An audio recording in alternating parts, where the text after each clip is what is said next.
ఎర్రగుంట్ల మండల పరిధిలో తహసీల్దార్ కార్యాలయం ఎదురుగా సమన్లు చేస్తూ అంగన్వాడీ టీచర్లు ఆయాలకి డిఎంకే జిల్లా అధ్యక్షులు సుబ్బారాయుడు, సిపిఎం ఎస్ఐ జిల్లా కార్యదర్శి ప్రతాప్, మహిళా కార్యదర్శి అంజలిదేవి సంపూర్ణ మద్దతు తెలియజేశారు.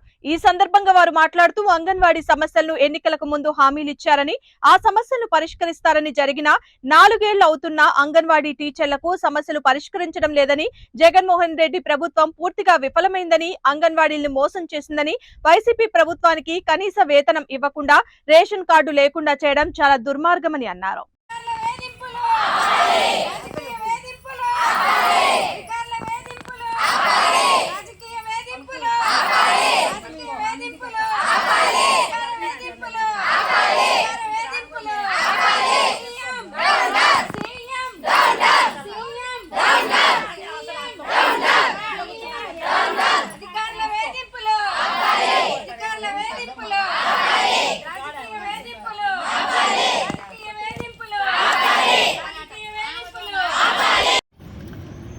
ఈరోజు ఎర్రగుంట్లలో స్థానిక ఎంఆర్ఓ కార్యాలయం దగ్గర రాష్ట్ర వ్యాప్తంగా అంగన్వాడీ వర్కర్లు ఎవరైతే ఉన్నారో వారి యొక్క న్యాయమైన డిమాండ్లను పరిష్కరించాలని చెప్పేసి చేస్తున్నటువంటి ఈ యొక్క నిరసన కార్యక్రమంలో మరియు సమ్మెలో ద్రావిడ మున్నేట కజగం డిఎంకే పార్టీగా ఈరోజు ఆ యొక్క సమ్మెలో పాల్గొని వారికి మా మద్దతును తెలపడం అనేటువంటి కార్యక్రమం జరుగుతుంది. ఈరోజు ఈ యొక్క ఆంధ్రప్రదేశ్ రాష్ట్రంలో ఎంత దుర్మార్గమైనటువంటి పరిస్థితులు ఏర్పడినాయంటే కనుక ఈ యొక్క రాష్ట్ర ముఖ్యమంత్రి గారు ఆ రోజు పాదయాత్ర సమయంలో ఈ యొక్క అంగన్వాడీ వర్కర్లకు సంబంధించి గత ప్రభుత్వం చేస్తున్నటువంటి అన్యాయాలను ప్రస్తావిస్తూ, అదేవిధంగా యొక్క ప్రభుత్వం ఏ విధంగా అయితే కనుక వీరికి జీతాలు పెంచకుండా ఎన్నబెడుతున్నటువంటి వైనాలను అన్నిటినీ ఎత్తి చూపుతా అంటే కనుక మా నెత్తిన వచ్చి ఈయన రేపు అధికారంలోకి వస్తే మా నెత్తిన పాలు వస్తాడేమో అని నమ్మి ఓట్లేస్తే కనుక ఈరోజు మమ్మల్ని నిండా ముంచినటువంటి వైనాన్ని తీవ్రంగా ఖండిస్తున్నామని చెప్పేసి ఈ సందర్భంగా తెలియజేస్తా ఉన్నాం. ఆ రోజు పాదయాత్రలో యొక్క రాష్ట్ర ముఖ్యమంత్రి గారు హామీ ఇచ్చినారు. ఏమనంటే గనక మన ప్రభుత్వం రాబోతోంది, మన ప్రభుత్వం వచ్చేటువంటి వెంటనే ఏదైతే గనక గత ప్రభుత్వం చేసినటువంటి తప్పులను చేయకుండా మీకు ఏదైతే గనక గౌరవ వేతనంతో పాటు అదేవిధంగా పెండింగ్లో ఉన్నటువంటి ఈ యొక్క మెస్ ఛార్జీలను అదేవిధంగా అద్దెలను అన్నింటినీ చెల్లించే విధంగా చేస్తామని చెప్పేసి ఈ యొక్క రాష్ట్ర ముఖ్యమంత్రి గారు ఆ రోజు పాదయాత్రలో హామీ ఇచ్చినారు. పాదయాత్రలో హామీ ఇచ్చేటువంటి తర్వాత ఎలక్షన్లో గెలిచేటువంటి తర్వాత ఈరోజు అధికార పీఠం ఎక్కినాక ఏంట్రా పరిస్థితి అంటే కనుక ఈరోజు మా యొక్క న్యాయమైన హక్కులను, డిమాండ్లను అదేవిధంగా యొక్క రాష్ట్ర ముఖ్యమంత్రి గారు ఇచ్చేటువంటి మాటలు నెరవేర్చమని మేము దాదాపు 10 రోజులుగా అడుగుతా ఉంటే కనుక ఈ యొక్క సమ్మెబాట పట్టేటువంటి అంగన్వాడీ వర్కర్లను చర్చల పేరుతో పిలిపించి ముఖ్యమంత్రి గారు మాట్లాడకుండా ఆయన కింది స్థాయిలో ఉన్నటువంటి నాయకత్వాన్ని మాట్లాడిస్తే కనుక ఈ యొక్క అంగన్వాడీ వర్కర్లంటే ఎంత చిన్న చూపు ఈ యొక్క రాష్ట్ర ముఖ్యమంత్రి అనేటువంటి విషయాన్ని మనందరం అర్థం చేసుకోవాలని చెప్పి సందర్భంగా తెలియజేస్తా ఉన్నాం. అదేవిధంగా ఈ యొక్క ముఖ్యమంత్రి గారిని మనం ఏమైనా గొంతమ్మ కోరికలు కోరినామా, లేదంటే ఆయన కట్టుకుంటున్నటువంటి ప్యాలెస్లో వాటా అడిగినామా, లేదంటే ఆయనకు ఇదే ఎర్రగుంటలో భారతీయ సిమెంట్ ఫ్యాక్టరీ ఉంది దాంట్లో ఏమైనా వాటా అడిగినామా? మేము చేస్తున్నటువంటి న్యాయబద్ధమైనటువంటి ఉద్యోగాలకు సంబంధించినటువంటి న్యాయస్థానం ఇచ్చేటువంటి ఉత్తర్వుల ఆధారితంగా సమాన పనికి సమాన వేతనాన్ని ఇవ్వమని అడిగితే గనక ఈరోజు ఎందుకు మీరు ఇంత కాలక్షేపం చేస్తారని చెప్పేసి ఈ యొక్క రాష్ట్ర ముఖ్యమంత్రి గారిని మేము అడుగుతా ఉన్నాం. అదేవిధంగా ఈరోజు ఎంత దుర్మార్గమైనటువంటి విషయం అంటే కనుక సచివాలయ సిబ్బంది అడ్డం పెట్టుకొని ఈ యొక్క అంగన్వాడీ వర్కర్లకు సంబంధించినటువంటి అంగన్వాడీ స్కూళ్ళలోకి వెళ్ళి తాళాలు వాళ్ళకి కొట్టి ఆ లోపల ఏం చేస్తారంటే కనుక ఏమి చేసినటువంటి పరిస్థితి లేదు. వాళ్ళ పిల్లోళ్ళు వాళ్ళకేమో పిండిపడి తాళాలు ఇచ్చి ఆ తాళాలు ఇచ్చే లోపల ఉన్నటువంటి బ్యాలు పడతా ఆడుకుంటా ఉన్నారు.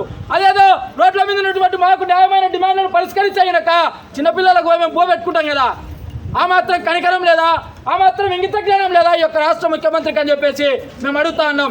అదేవిధంగా ఈరోజు ఎవరైతే కనుక సచివాలయ సిబ్బంది ఈ యొక్క కార్యక్రమంలో పాల్గొని ఆ యొక్క పడినటువంటి నాయకులు చెప్పినటువంటి ఆదేశాలను ఆదేశిస్తూ పాటిస్తూ తాళాలు వాళ్ళు కొడుతున్నారో ఒక్కసారి 2 సంవత్సరాల క్రితం మీ యొక్క పరిస్థితి ఏంటి ఆలోచించుకోవాలని చెప్పేసి తెలియజేస్తా ఉన్నాం.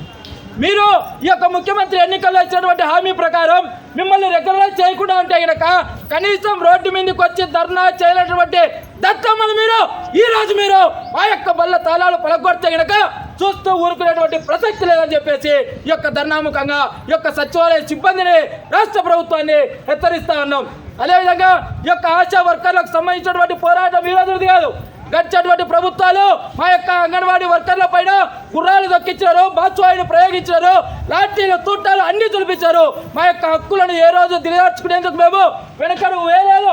ఆ విధంగానే ఈ రోజు కనుక వెనక్కి తగ్గేటువంటి ప్రసక్తి లేదు ముఖ్యమంత్రి గారు అని చెప్పేసి ఈ సందర్భంగా తెలియజేస్తా ఉన్నాం. ఈ యొక్క రాష్ట్ర ముఖ్యమంత్రి గారు ఏదో పెద్దగా చెప్తా ఉన్నారు, మాట దమ్మను మడవ దిమ్మను అని చెప్పేసి ఈ రోజు మా యొక్క అంగన్వాడీ వర్కర్ల విషయంలో నువ్వు మాట తప్పినటువంటి వైనాన్ని నీ కళ్ళకు కనిపించడం లేదా, నువ్వు మడమ తిప్పినటువంటి ప్రసక్తి నీ యొక్క ప్రభుత్వ అధికారులకు కనిపించడం లేదా అని చెప్పేసి మేము అడుగుతా ఉన్నాం. అదేవిధంగా ఈ యొక్క శిశు సంక్షేమ శాఖకు సంబంధించినటువంటి ఎవరైతే అధికారులు ఉన్నారో ఆయన చెప్తా ఉన్నారు, వీళ్ళందరినీ మేము సస్పెండ్ చేస్తాం, లేదంటే గినక ఇంకోటి చేస్తాం అని చెప్పేసి మహా అయితే గినక మా యొక్క ఉద్యోగాలను ఒకరోజు 2 రోజులు పెండింగ్లో పెట్టగలమేమో ఈ యొక్క అధికారులు మరియు ముఖ్యమంత్రి గారు. అదే మేము తలుచుకుంటే గనక నీ యొక్క పదవిని కనుక గద్దెంచేందుకు సిద్ధంగా ఉన్నామని చెప్పేసి ఈ సందర్భంగా తెలియజేసుకుంటూ, ఏదైతే గనక ఈరోజు అంగన్వాడీ వర్కర్లు అడుగుతున్నటువంటి న్యాయమైన డిమాండ్లు ఎంత దుర్మార్గమైనటువంటి విషయం. వాళ్ళ వయసు ఉన్నంత వరకు ఈ యొక్క బళ్ళల్లో పనిచేసి ఆ యొక్క పిల్లలకు సేవలు అందించి రేపు రిటైర్మెంట్ అయిపోయిన తర్వాత వారు ఒక హాస్పిటల్కి వెళ్ళి చూపించుకోవాలంటే కనుక దాదాపు 1 లక్ష రూపాయలు కూడా వాళ్ళ చేతిలో లేనటువంటి పరిస్థితి. ఆ యొక్క పరిస్థితిని ఆధారితంగానే వాళ్ళకి ఏదైతే కోరుతున్నటువంటి గ్రాడ్యుయేట్ని అమలు చేయమని అడుగుతా ఉన్నారు. అదేవిధంగా పింఛన్ స్కీమ్లు అమలు చేసి వాళ్ళు ఈరోజు పనిచేస్తున్నటువంటి ఏదైతే జీతం తీసుకుంటారో దాంట్లో సగం జీతాన్ని పింఛన్గా ఇమ్మని వాళ్ళు అడుగుతా ఉన్నారు. ఈ మాత్రం కనికరం లేదా ఈ యొక్క ముఖ్యమంత్రికి అని చెప్పేసి మేము అడుగుతా ఉన్నాం. అదేవిధంగా ఈ యొక్క రాష్ట్ర ప్రభుత్వం సమ్మెలు చేస్తున్నటువంటి వారి పట్ల వ్యవహరిస్తున్నటువంటి తీరు చూస్తే కనుక చాలా దుర్మార్గమైనటువంటి పరిస్థితి ఏర్పడుతూ ఉంది. మనం అసలు ప్రజాస్వామ్యంలో ఉన్నామా లేదంటే రాచరికంలో ఉన్నామా అనేటువంటి విషయాన్ని ఈరోజు అందరూ గమనించాలని చెప్పేసి ఈ సందర్భంగా మేము అడుగుతా ఉన్నాం. అదేవిధంగా ఈ యొక్క రాష్ట్ర ముఖ్యమంత్రి ఇచ్చినటువంటి హామీ ప్రకారం ఏదైతే గనక ఆ రోజు పాదయాత్రలు ఇచ్చారో ఆ హామీలను నెరవేర్చాలా, సమాన పనికి సమాన వేతనాన్ని ఇవ్వాలా, అదేవిధంగా గ్రాడ్యుయేట్ని అమలు చేయాలా, పాత పింఛన్ స్కీమ్ను వీళ్ళందరికీ అప్లికబుల్ చేయాలా. ఇంకో మాట ఏంటంటే ఈ యొక్క ముఖ్యమంత్రి గారు చెప్పినారు, వీళ్ళు వస్తానే గౌరవ వేతనం మేము ఇస్తున్నాం, 11,000 చిల్లర గౌరవ వేతనం ఇస్తున్నాం అని చెప్పేసి. ముఖ్యమంత్రి గారు మీ మధ్య మీరు 1 రూపాయి తీసుకొని పనిచేస్తే మేము కూడా గౌరవ వేతనంతో పనిచేస్తాం. మరి మీరు హాస్పిటల్ పోతే కనుక ప్రభుత్వానికి సంబంధించినటువంటి బెనిఫిట్స్ వస్తున్నాయి, మేము హాస్పిటల్ పోతే కనుక ప్రభుత్వానికి సంబంధించిన బెనిఫిట్ రాలేదే, ఇది ఎక్కడ న్యాయం? అంటే మీరు ఒక్కరే ప్రభుత్వంలో గౌరవ వేతనం తీసుకొని పనిచేస్తారు. నమస్కారం, నా పేరు అంజలి దేవి. ఒక సిపిఓఎస్ఐ పార్టీ కమిటీ తరపున ఆ మహిళా మండల అధ్యక్షురాలను మాట్లాడుతున్నా. ఈ ఒక్క మహిళలకు ఈ జగన్మోహన్ రెడ్డి అయితే ఏమైతే చెప్పినాడో ఆ ప్రకారమున వీళ్ళకు న్యాయం జరగాలని నేను కోరుకుంటూ మనస్ఫూర్తిగా ఏమని ఆ రోజు మాకందరికీ ఈ మహిళలకు ప్రతి ఒక్కటి మేము చేర్చాము అని చెప్పినారు.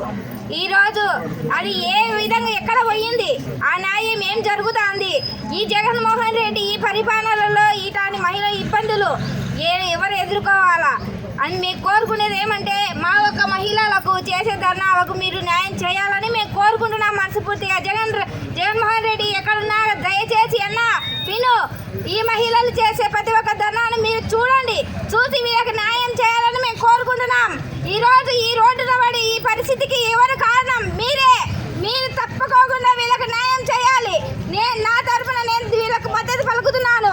జగన్మోహన్ రెడ్డి అన్న మరొకసారి మీ ఇంటికి వచ్చి మీ ఇంటి పక్కన మేము ఇండ్లు కావాలని కోరుకోవట్లేదు జగనన్న, మా ఒక్క కుటుంబాలకు మీరు న్యాయం చేయాలని కోరుకుంటున్నాం జగనన్న, చేయాలని ఖచ్చితంగా ప్రభుత్వాన్ని కోరుకుంటున్నాను.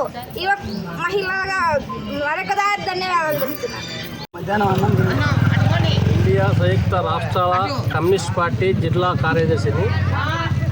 సుప్రీంకోర్టు ఇచ్చిన ఆదేశాల ప్రకారం వీళ్ళకి రావాల్సిన బకాయిలు, వీళ్ళకి రావాల్సిన జీతాలు జగనన్న చెప్పిన 2019లో వీళ్ళకు పాదయాత్రలు ఇచ్చిన హామీ, వీళ్ళకు ఆ రోజు ఇచ్చిన తెలంగాణ కంటే మీకు ఎక్కువ ఇస్తాను వీళ్ళకి జీతాలు, తర్వాత వీళ్ళకు ఇవ్వాల్సిన మెస్సు బిల్లులు చెల్లించుకోకుండా జాపం చేస్తూ ఈ విధంగా జగనన్న వెనకబడి వీళ్ళకు ఇవ్వాల్సిన కోరుకుంటున్నాను.